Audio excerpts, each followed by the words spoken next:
मंदिरों की वास्तुकला, नक्काशी और मूर्तिकला भारतीय सांस्कृतिक धरोहर का महत्वपूर्ण हिस्सा होती है। ये ऐतिहासिक स्थलों के रूप में भी पहचाने जाते हैं और सांस्कृतिक पर्यटन के केंद्र होते हैं। यहाँ हमने भारत के अद्भुत मंदिरों के बारे में बताया है, जिनके बारे में शायद ही आपने सुना होगा। तो शुरू करते हैं। जगत पिता ब्रह्मा मंदिर, पुष्कर, राजस्थान। जगत पिता ब्रह्मा मंदिर का निर्माण 14वीं शताब्दी में किया गया था। इस मंदिर का पुनर्निर्माण 8वीं शताब्दी में आदि शंकराचार्य ने किया था। यह मंदिर सफेद संगमरमर से बना हुआ है और इसके ऊपर एक सुंदर शिखर है।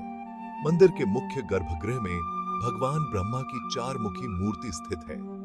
कार्तिक पूर्णिमा के दौरान यहाँ पुष्कर मेला आयोजित किया जाता है, जिसमें देश विदेश से लाखों श्रद्धालु भाग लेते हैं। कामाख्या देवी मंदिर, गुवाहाटी, असम। कामाख्या देवी मंदिर का निर्माण 8वीं से 9वीं शताब्दी के बीच हुआ था। इसे पौराणिक कथा के अनुसार जब सती का शरीर भगवान शिव द्वारा आकाश में उठाया गया, तब उनके शरीर के 51 टुकड़े धरती पर गिरे, जिनमें से एक टुकड़ा यहां गिरा था। यह स्थान सती का योनि प्रदेश माना जाता है और इसीलिए इसे अत्यंत पवित्र माना जाता है। इसका मुख्य गर्भगृह अर्धगोलाकार गुंबद के आकार का है,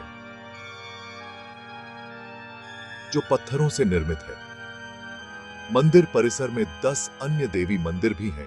ज्वालामुखी मंदिर, हिमाचल प्रदेश।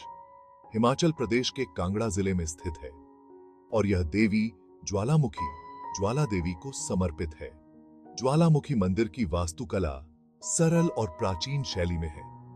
इसका मुख्य गर्भगृह एक गुफा के अंदर स्थित है, जहां से प्राकृतिक ज्वालाएं निरंतर जलती रहती हैं। यह मंदिर अपनी अनोखी विशेषता के लिए प्रसिद्ध है। ज्वालामुखी मंदिर का उल्लेख महाभारत और अन्य पुराणों में मिलता है। यह माना जाता है कि पांडवों ने अपने वनवास के दौरान इस मंदिर का निर्माण किया था। यहाँ भगवान कृष्ण और बलराम की मूर्तियों को समर्पित यह मंदिर उनके अद्वितीय लीला और चमत्कार के लिए प्रसिद्ध है। कृष्ण बलराम मंदिर का निर्माण 1975 में इस्कॉन के संस्थापक श्रील प्रभुपाद द्वारा किया गया था, जो भगवान कृष्ण की लीलाओं का प्रमुख स्थल माना जाता है। मीनाक्षी अम्मन मंदिर का निर्माण प्राचीन काल में पांड्य राजाओं द्वारा किया गया था। तमिलनाडु के मदुरै शहर में स्थित है और यह मंदिर देवी मीनाक्षी यानी पार्वती और उनके पति भगवान सुंदरेश्वर यानी शिव को समर्पित है। इसका वर्तमान स्वरूप 17वीं शताब्दी में नायक वंश के शासनकाल के दौरान बना। कोंकण केशव मंदिर की वास्तुकला अद्वितीय है। महाराष्ट्र के महाड़ में स्थित है और यह भगवान विष्णु के एक रूप कोंकण केशव को समर्पित है। कोंकण केशव मंदिर का निर्माण चोल वंश के दौरान हुआ था, जिसका पुनर्निर्माण मराठा साम्राज्य के शासनकाल में किया गया। पौराणिक कथा के अनुसार इस क्षेत्र में भगवान विष्णु ने कोंकण के लोगों की रक्षा के लिए अवतार लिया था और इसी कारण इस स्थान का नाम कोंकण केशव पड़ा। शनि शिंगणापुर मंदिर का इतिहास कई सदियों पुराना है। शनि शिंगणापुर मंदिर की वास्तुकला सरल और अद्वितीय है। मंदिर का सबसे महत्वपूर्ण पहलू यह है कि यहाँ शनि देव की मूर्ति एक काले पत्थर के रूप में बिना किसी छत के खुले आसमान के नीचे स्थापित है। पौराणिक कथाओं के अनुसार एक चरवाहे ने गांव के पास एक काले पत्थर को देखा, जिससे खून बह रहा था।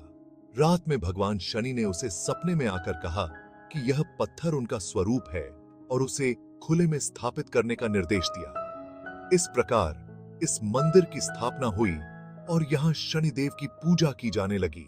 विद्याशंकर मंदिर का निर्माण 14वीं शताब्दी में विजयनगर साम्राज्य के शासनकाल में हुआ था। कर्नाटक के श्रृंगेरी में स्थित है और यह मंदिर भगवान शिव को समर्पित है। मंदिर का निर्माण विजयनगर के राजा हरिहर और बुक्का राय के संरक्षण में हुआ था। विद्याशंकर मंदिर की वास्तुकला द्रविड़ और होयसला शैली का मिश्रण है। मंदिर की संरचना में 12 स्तंभ हैं, जो 12 राशियों को दर्शाते हैं। एक की जिद्दी सात की जाते हैं।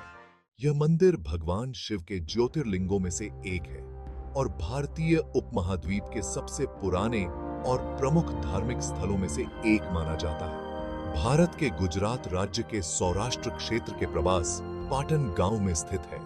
इसे सोमेश्वर या सोमनाथ के नाम से जाना जाता है।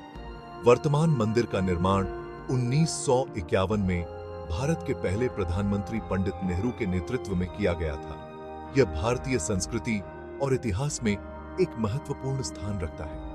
मंदिर को हिंदू धर्म में प्रथम ज्योतिर्लिंग के रूप में पूजा जाता है। लिंगराज मंदिर का निर्माण 11वीं शताब्दी में ककतिया वंश के राजा जय सिंह देव द्वारा किया गया था। लिंगराज मंदिर की वास्तुकला ओडिशा की मंदिर स्थापत्य शैली का आदर्श उदाहरण है।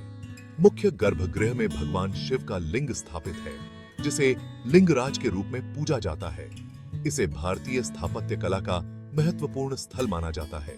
ये मंदिर न केवल धार्मिक आस्था के केंद्र हैं, बल्कि इनकी संरचना, इतिहास और उनसे जुड़े रहस्य भी इन्हें अद्वितीय बनाते हैं। मंदिर आमतौर पर समुदाय के सामाजिक और सांस्कृतिक गतिविधियों का केंद्र होते हैं। यहाँ विभिन्न धार्मिक और सांस्कृतिक उत्सवों, मेलों और अन्य आयोजनों का आयोजन होता है, जो समाज को एकजुट करता है।